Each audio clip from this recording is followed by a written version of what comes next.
Bienvenue dans le simulateur de pose d'implants œdentales.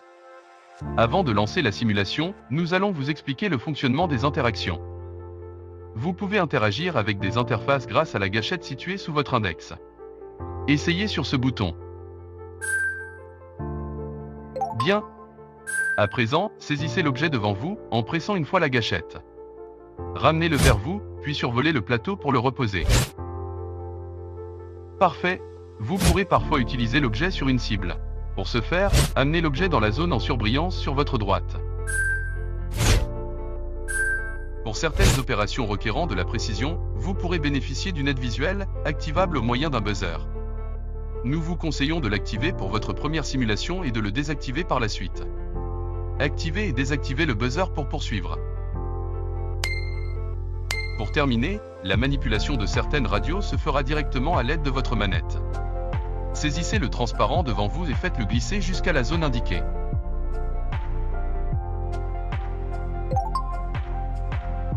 Vous maîtrisez désormais les interactions nécessaires. La simulation va à présent débuter. Dans un premier temps, nous allons étudier la radiographie Cone-Beam CT du patient, dans le secteur de la dent 36, afin de déterminer la configuration anatomique en 3D du site à implanter, et de choisir l'implant optimal. L'analyse de la coupe scanner par notre logiciel de planification implantaire a déterminé une distance en hauteur entre la crête osseuse et le nerf mandibulaire de 18 mm et une largeur de crête de 6 mm. Maintenant, c'est à vous de choisir l'implant idéal en superposant les différents modèles sur les coupes scanner du patient. Pensez à contrôler la taille de l'implant sur les deux vues en coupe.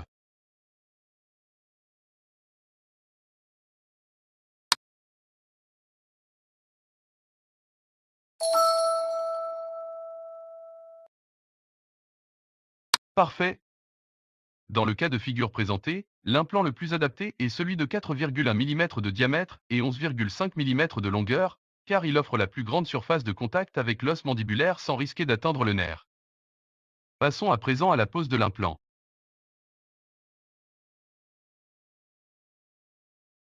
Voici votre patient. Votre assistante a préparé le plateau chirurgical avec les différents instruments et matériels destinés à cette intervention. Équipez-vous de vos aides optiques afin de débuter l'opération. Parfait. Pour commencer, nous allons procéder au tracé d'incision de la crête gingivale afin d'accéder à l'os crestal. Le tracé de l'incision doit suivre l'alignement en partant du centre des faces mésiales et distales des deux dents adjacentes. Saisissez le scalpel afin de procéder à l'incision.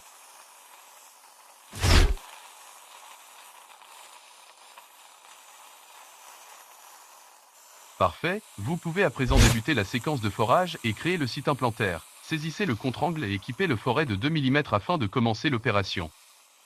Vous avez le choix de réaliser votre forage avec l'assistance d'axe et de profondeur en effectuant un appui court sur le buzzer.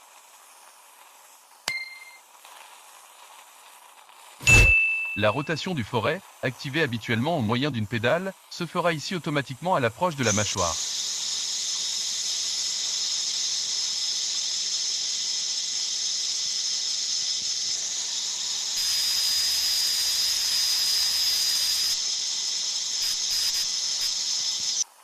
Avant de placer la jauge de profondeur, il est préférable de rincer la zone afin de retirer les débris d'os présents dans le site récepteur.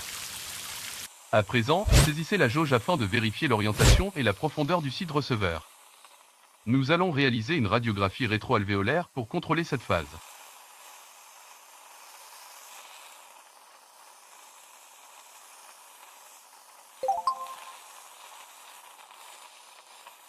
Bien. Maintenant, reproduisez la séquence pour les deux forêts suivants.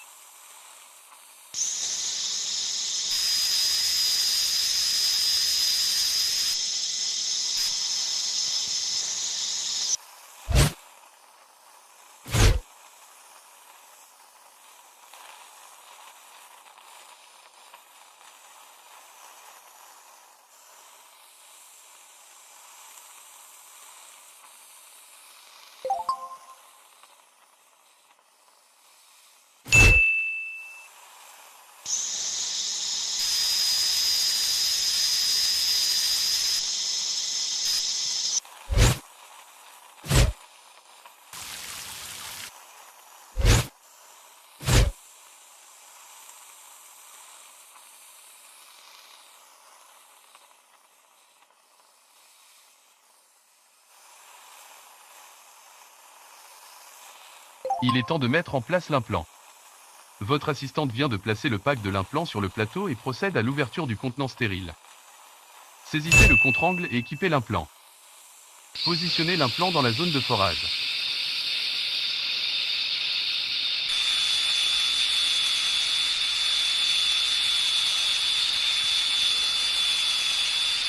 Bien, attrapez maintenant la clé de serrage dans la boîte et terminez le vissage de l'implant.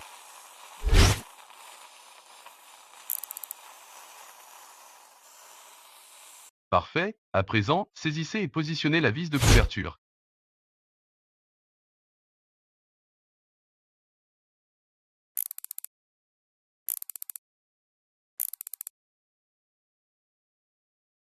L'opération est maintenant terminée.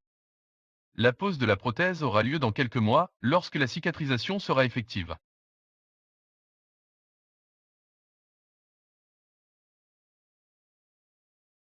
Merci d'avoir participé à cette simulation, vous pouvez à présent retirer le casque.